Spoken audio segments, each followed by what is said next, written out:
সম্পূর্ণ শক্তি দিয়েও এই বালককে আমি এক চুলো সরাতে পারছি না কেন?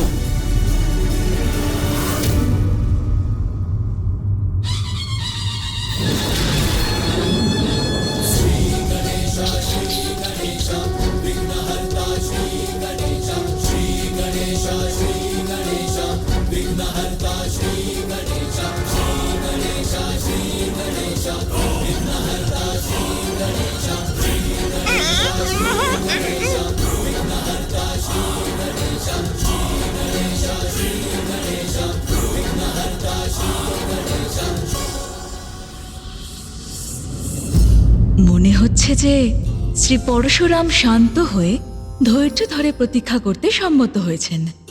এটা তো ভালো কথা, বলুন স্বামী। আরো কিছু তো সম্ভব হতে পারে দেবী। অর্থাৎ প্রভু? অর্থাৎ এই শান্তি কোনো বড় ঘটনার পূর্বাভাস নয় তো?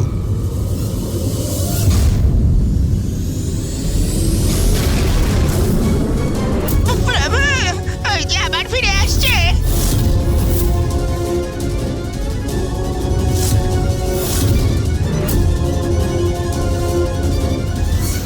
नागेन्द्रहाराय त्रिलोचनाय भस्मांगरागाय महेश्वराय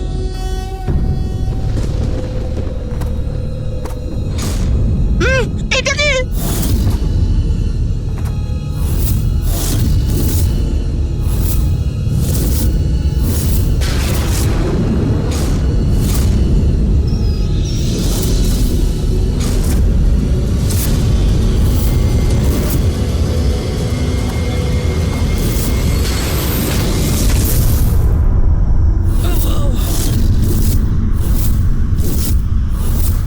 হে মহাদেব!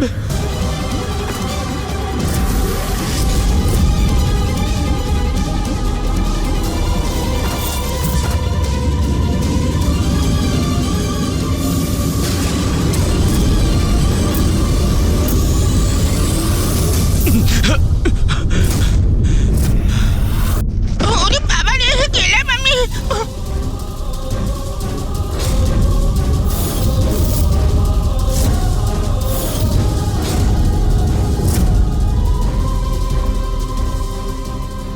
এত প্রকট শক্তি এই বালকের কি করে হতে পারে? কে এই অদ্ভুত বালক? প্রভু, জ্ঞানের সাগর আপনি, তার জন্য আমার এই কথা বোঝার একটু চেষ্টা করুন। আমি আদেশের দ্বারা আবদ্ধ, তাই পুজো সম্পূর্ণ হওয়া অবধি আপনাকে আটকাতে আমি বাধ্য। কেবল একটু ধৈর্য ধরুন, রাত্রি অবধি পুজো সম্পূর্ণ হয়ে যাবে।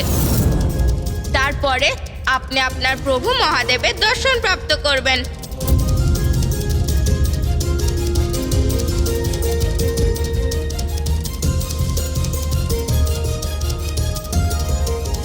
তাহলে রাত্র হলেই কি আমি আমার প্রভুর দর্শন করতে পারবো? হ্যাঁ প্রভু।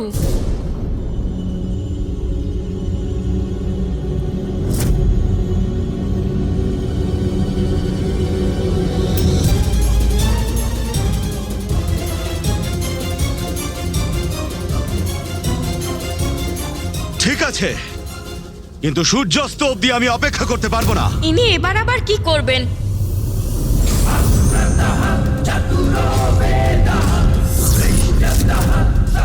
এ তো খুব বড় অনর্থ হচ্ছে।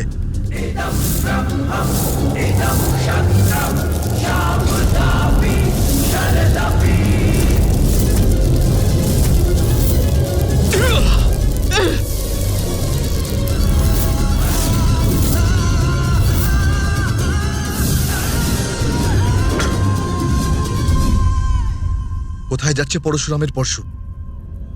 কি ওর লক্ষ্য? পরশু তো এদিকেই আসছে।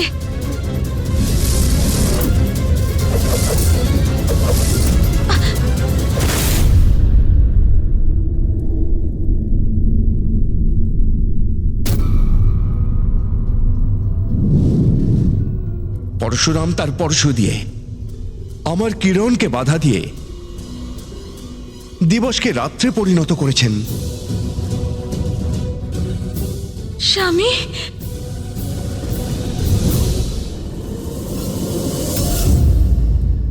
বলছিলে না পুজো সম্পন্ন করতে রাত্র হবে?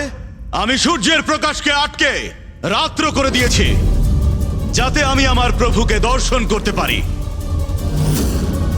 এটা কি করতে চাইছে পরশুরাম? প্রকৃতির নিয়মের উল্লঙ্ঘন তো সর্বদা অনুচিত। এবার তো আমাকে ভিতরে প্রবেশ করতে কেউ আটকাতে পারবে না। রাত্রি হলেই তো আমি প্রভুর দর্শন করতে পারবো। এটাই তো বলেছিলে বালক, সেটাই করেছি। সর্বত্র শুধু অন্ধকারের ছায়া, রাত্রির অন্ধকার।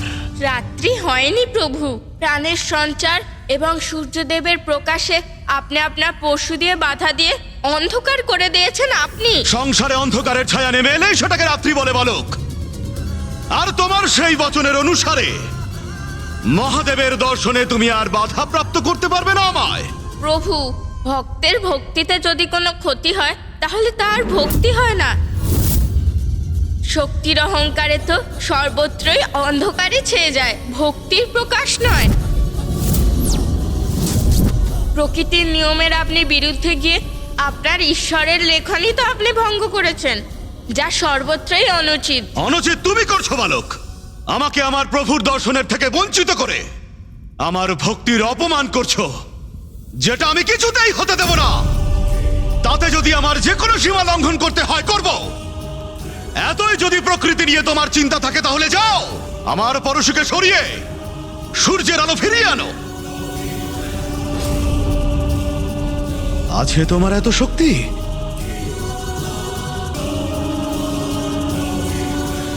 এত কি চিন্তায় পড়ে গেলে বালক? বিলম্ব কিসের? যাও গিয়ে নিয়ে আসো আমার পরশুকে।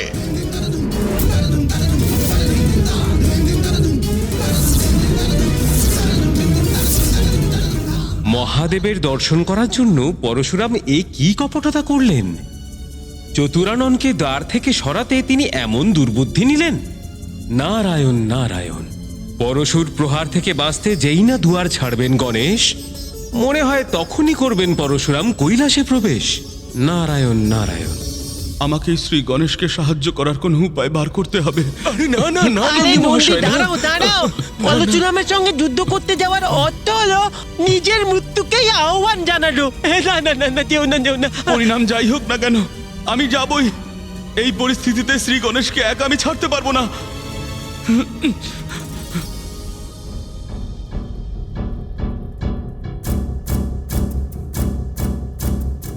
তার রক্ষার সাথে সাথে প্রকৃতি রক্ষাও অত্যন্ত গুরুত্বপূর্ণ। সেই জন্য আমাকে শীঘ্রই ফিরে আসতে হবে।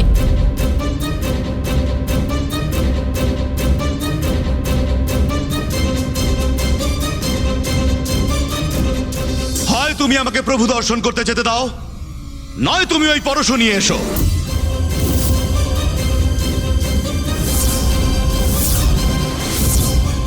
চারিদিকে অন্ধকার ছেয়ে গিয়েছে, এবার তো আমায় কিছু একটা করতেই হবে। মুশিক মশাই, এই তো প্রভু, আসছি। এই তো প্রভু, এসে গেছি আমি।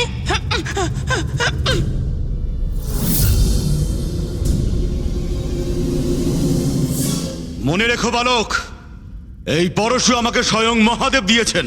তোমার এই শিক্ষা সফলভাবে সম্পন্ন করার জন্য আমি তোমাকে এই পরশু প্রদান করছি। আমি আর মহাদেব ছাড়া এটা কেউ কখনো ওঠাতে পারে না। চলুন মুশিক মশাই। আগে প্রভু।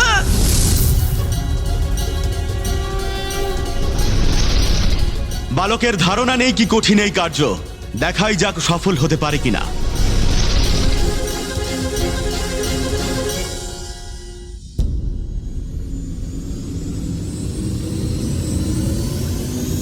দাঁড়ান প্রভু।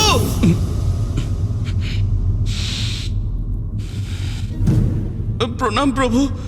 প্রভু, আমি জানি যে আপনি যে কোনো উপায়ে আপনি ভেতরে প্রবেশ করতে চাইছেন। সেই কারণে আপনি শ্রী গণেশকে অসম্ভব কার্যের জন্য ওখানে পাঠিয়েছেন। কিন্তু প্রভু, উনি তো শুধু মহাদেব আর মাতা পার্বতীর আজ্ঞা পালনের কর্তব্য বজায় রেখে চলেছেন।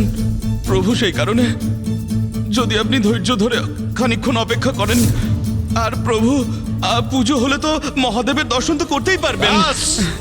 আমি আর আমার মহাদেবের মাঝে কোনো বাধার সহ্য করব না। কিন্তু প্রভু, আর কোনো কিন্তু নয়।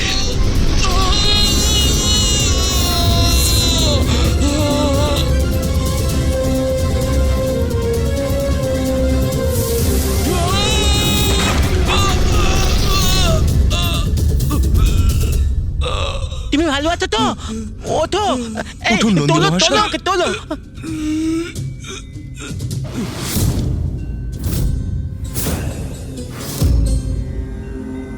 মহাদেব, আর কোনো বাধা নেই, আপনার দর্শন করতে আসছি আমি।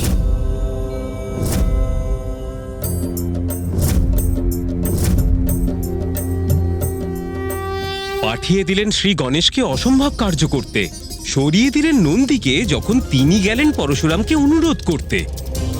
আটকাবে কে ওনাকে এখন? পরশুরাম কৈলাসে প্রবেশ করতে যাবেন যখন। অনর্থ, অনর্থ হচ্ছে পরমপিতা, এ তো ঘোর অনর্থ যেন। আর এই অনর্থ আটকানোর নেই উপায় কোনো। যদি নারায়ণ অবতার পরশুরাম ভিতরে চলে যায়, তাহলে প্রথম পূজ্য গণেশ অপ্রসন্ন হয়ে উঠবে। ক্রোধের ফলে দুজনের যদি সংঘর্ষ হয়, তাহলে ঘোর অনর্থ হবে।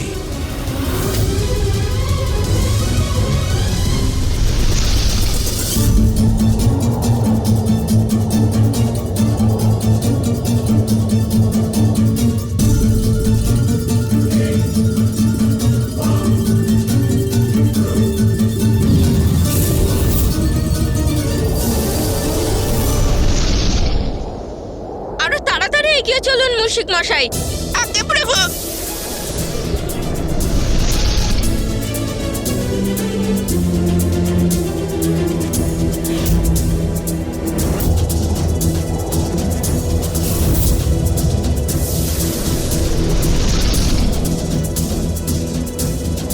সম্পূর্ণ সৃষ্টির ক্ষতি হচ্ছে সূর্যদেবের প্রকাশের বিলম্বে। আমাকে শীঘ্রই এই কার্য করতে হবে।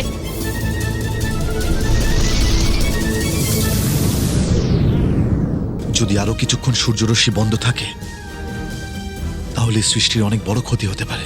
সৃষ্টির ক্ষতি তো তখনই হতে পারে স্বামী, যদি শ্রী পরশুরাম শ্রী গণেশের অনুরোধ না শুনে প্রাসাদে প্রবেশ করেন।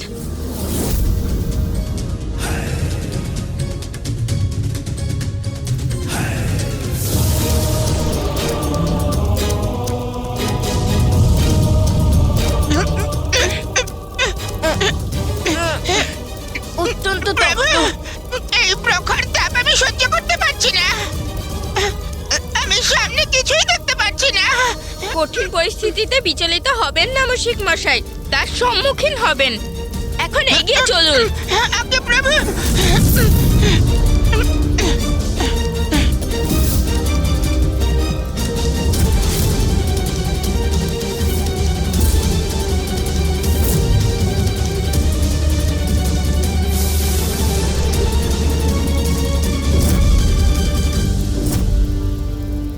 আমরা পরশুর নিকটেই আছি, কিন্তু মুশিক মশাইকে নিয়ে এগোনো ওনার জন্য ক্ষতিদায়ক, তাই আমাকে একাই যেতে হবে।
Welcome to Beaten World. How may I assist you? নতুন ফ্ল্যাটের জন্য একটা স্ট্যান্ড ফ্যান আর কুলার নেব। এই পচা গরম থেকে একটু স্বস্তি চাই। বাজার চলতে সব ব্র্যান্ড তো আর ভরসাযোগ্য নয়। তার জন্য তো আমাদের ফ্যান আছে, all purpose bullet table fan, ceiling fan. আমাদের সিলিং ফ্যান কিন্তু 30 মাসের ওয়ারেন্টি সহ পাওয়া যায়। আছে ফারাটা 2 বছরের ওয়ারেন্টি। 17 থেকে 20 মিটার এয়ার ফ্লো, মধ্যবিত্তের সাধ্যের মধ্যে একমাত্র ভরসাযোগ্য ব্র্যান্ড বিটেন। আমাদের কুলারের কিন্তু অনেক range, 45 litres, 50 litres, 70 litres, 90 litres, 110 litres. Honeycomb সহযোগে বিটেনের সব কুলারের ওয়ারেন্টি 1 বছর। চেনা হাওয়ায় অচেনা অনুভূতির জন্য একমাত্র আদর্শ বিটেন। গরমে স্বস্তি পেতে বিটেনের ফ্যান হোক বা কুলার, আজই আনুন বাড়িতে। Beaten, digitally years.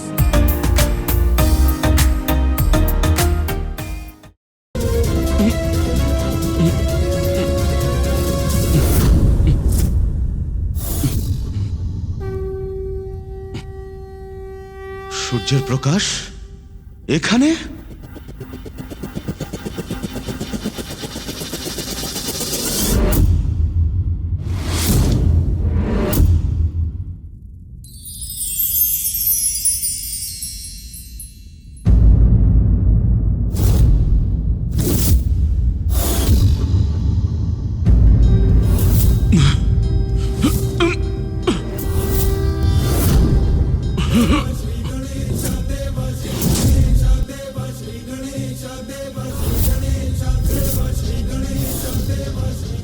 অদ্ভুত!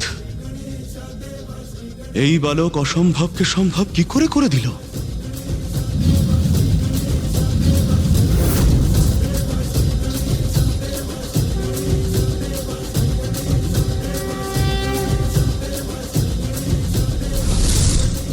সাফল্যতা প্রাপ্ত করতে গেলে অনেক অগ্নি পরীক্ষাই দিতে হয়, কিন্তু আমি সেই অগ্নি পরীক্ষায় সফল হয়েই ছাড়বো। অসাধারণ ক্ষমতা সম্পন্ন এই বালক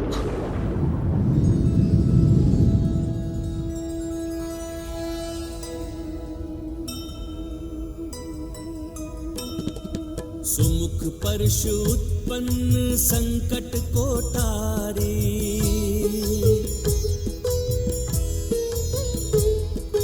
जय जय माँ पितृ भक्त परम आज्ञाकारी। दिनकर के समक्ष से परशु हटाया, अंधकार छंटने लगा प्रकाश है छाया। रामा अवाक दृश्य देखे श्वास रोके, अद्भुत ये बालक है मन ही मन सोचे। जय गणेश जय गणेश जय गणेश देवा, माता जाति पार्वती पिता महादेवा। গণেশ নিজের বুদ্ধির সঙ্গে সঙ্গে নিজের বলেরও প্রয়োগ করে সৃষ্টিকে এই সংকট থেকে উদ্ধার করেছে। ধন্য আপনি বিঘ্নহর্তা গণেশ। আমাদের এই মহাবিঘ্ন দূর করার জন্যে আপনাকে অসংখ্য ধন্যবাদ।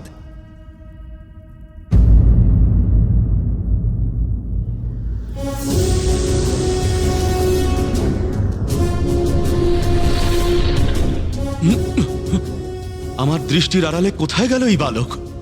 আমি জানি আপনি আমাকেই খুঁজছেন তো প্রভু।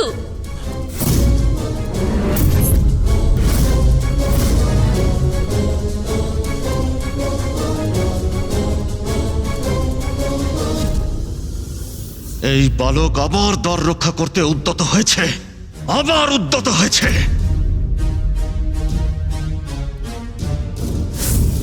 এই নিন প্রভু আপনার পরশু, আমি নিয়ে এসেছি।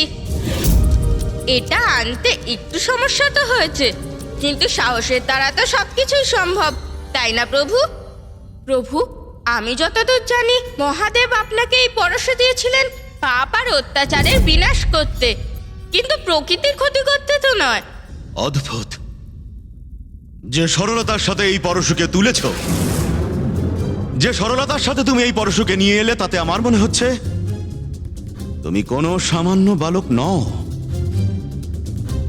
তাহলে তুমি কে বালক?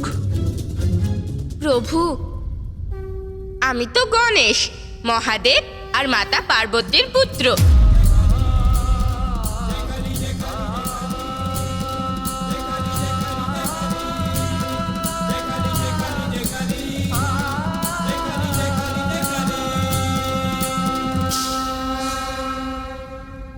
আমার দৃঢ় বিশ্বাস শ্রী গণেশের থেকে পরিচয় প্রাপ্ত করে পরশুরাম তার নিজের ক্রোধ বর্জন করবেন। আপনি একদম ঠিক বলেছেন নন্দী।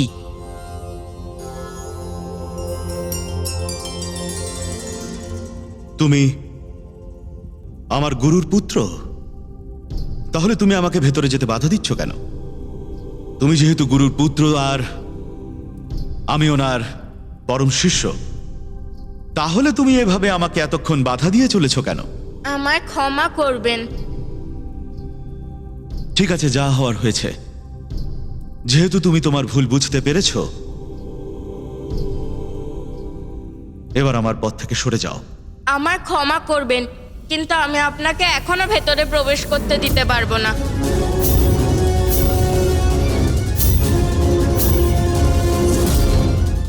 আমায় ক্ষমা করবেন, কিন্তু আমি আপনাকে এখনো ভেতরে প্রবেশ করতে দিতে পারবো না। মহাদেব! মহাদেব! মহাদেব!